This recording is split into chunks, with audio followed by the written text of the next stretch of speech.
ही तर आपली वर्षानुवर्षाची परंपरा नाही. या साऱ्या गोष्टी परिणामांशिवाय घडून आल्या असत्या तर किती बरं झालं. पण परिणाम हे ओघाने येतात. ही घटना जितकी अनपेक्षित होती तितकंच त्याचं प्रत्यंतर आहे. माझ्या शब्दांच्या अश्वरथातला एक अश्व दिसत.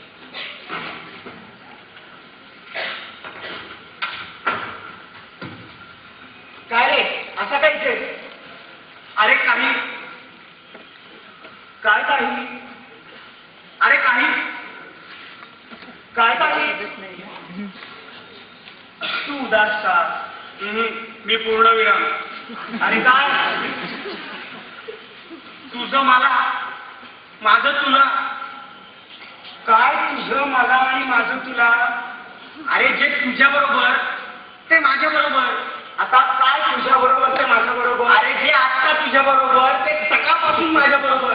आता मी नीटच पण माझं वाक्याच अर्धवट. त्यामुळे अर्थ आणि हे सगळ्यांबरोबर. अरे तुम्हाला सगळ्यांना काय मी कसा नीट? हा आत्ता मगाशी मला आत्ता का?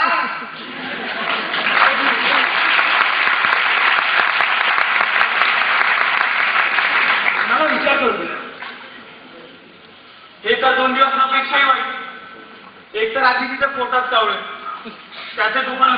तू जरा शांत. तुला शिवाय काही याचाच मला वैताग. अरे काहीतरी एक मिनिट. तुझं मला माझं तुला हेच तर मगापासून मी. याचं कारण क्रियापद.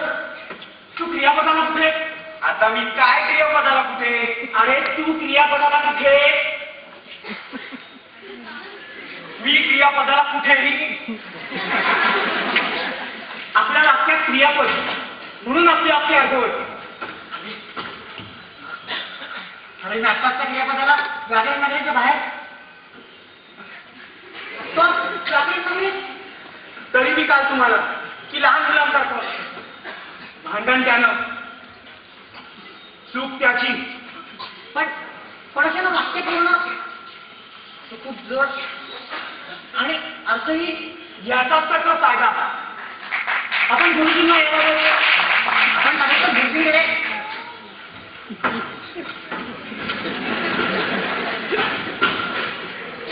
अर्थ आणि बेअर्थ यांच्यामधला फरक यापेक्षा जास्त चांगला कधी कळला नसेल. वाक्यांचा सारीपाठ दिसतो.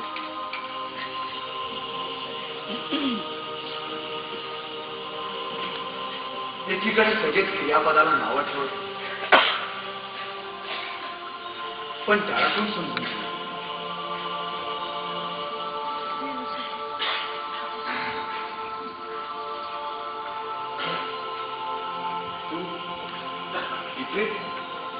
हा प्रश्न तुझ्याकडून अपेक्षित नव्हता.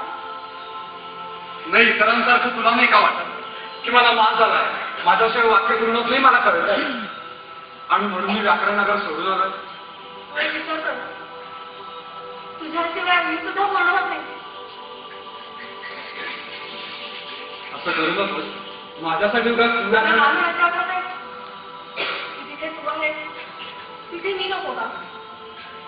अरे माझं असलं तुझ्या आत्म्याशी असं घट्ट जोडलंय. नाही पण परत इतरांनी असं म्हणाल नको की माझ्यामुळे जर आपल्या चूक नसतील तर माझ्या असण्याला काय अर्थ आहे? आणि इतरांची कामं आपण कशाला करायची? पण तुला काय वाटतं मी जे करतोय ते बरोबर आहे? अगं मला माज नाही. मला कळतंय की माझ्या स्वतंत्र अस्तित्वाला काहीच अर्थ नाही. पण त्या कर्त्याला त्याची चूक कळली पाहिजे. अरे सगळं पटतंय मला. तसंही तुझ्या सगळ्या गोष्टी पटतात मला. खरं सांग सुद्धा काय फार खुश नाही झाली. पण आता काही बोलू नको आणि कसला विचारही करू नको. मी आहे ना तुझ्या बरोबर आणि मी तुला सहानुभूती देते. फक्त साथ. This time of my life, I never felt this way before. Yes, that's it's the truth, and I owe it all to you. 'Cause I had the time of my life, and I owe it all to you.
यासाठी अर्थ महत्वाचा आणि अर्थासाठी क्रिया पण नाही ना क्रिया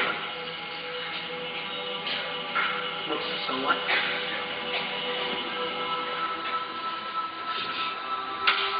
काहीतरी केलंच पाहिजे. विस्कटलेली घडी कुठेतरी घातलीच पाहिजे. उपाय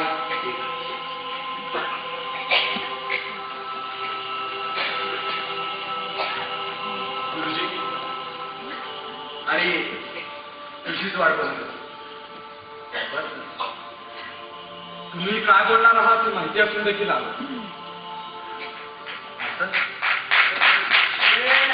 काय बोलणार तेच की मी वाक्यात परत यावं. मग येतच तू. खरं तर तुमचा हा शब्द पाडायला मला आवडणार नाही, पण माझा नाईलाज आहे. अजून येणार तो चुकीचा आहे का? त्या कर्त्याने मला येईल असे करायला वागावं आणि मी साधा रागे धरू नये. मग काय म्हणतायत साहेब? येतात ना परत वाक्यात? हे बघ, तू पुन्हा एकदा विचार आणि शांत हो. नाही गुरुजी, माझा निर्णय पक्का आहे. बघितलंच ना गुरुजी, मी तुम्हाला असं वाटतं ना की मी वाक्यात परत यावं? मग माझी एक गट आहे, याच्या आणि माझ्या जागेची आदला बदल.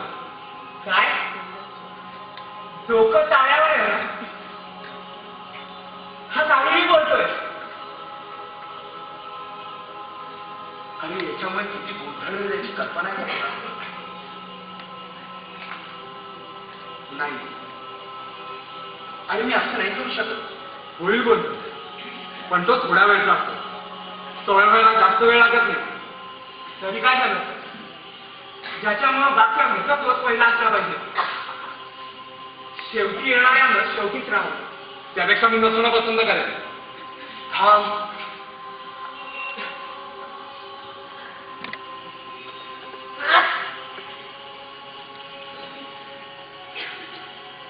मी तुझी अट मान्य करतो, पण हा एक प्रयोग असेल. गुरुजी, तुम्ही त्याच्या अट्टापायी माझ्यावर अन्याय करताय. सध्या मी फक्त अर्थाचा विचार करतोय. पण गुरुजी,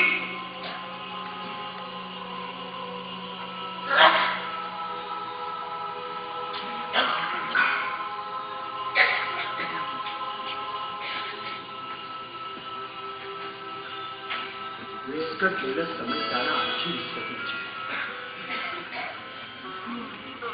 सगळंच अनिश्चित, अशांत आणि तरी देखील आनंद. झाली इंद्र नगरी सारखा लखलखणारा या व्याकरण नगरीची अशी दुरावस्था माझी. आलं क्रियापद पडलं, गेला करता शब्द, वाचला गोंधळ, बिघडली रंगसंगतच इंद्रधनुची.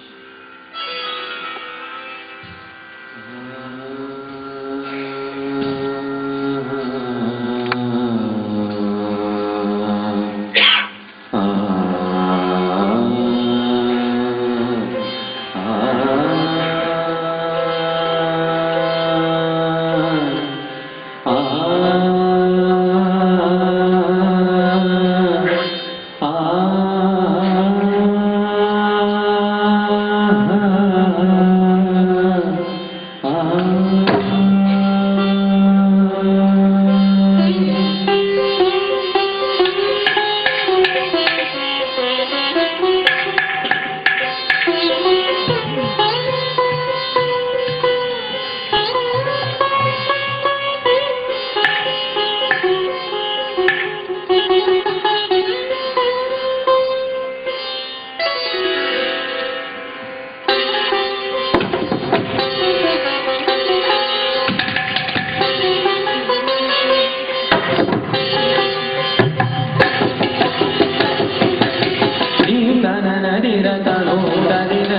you.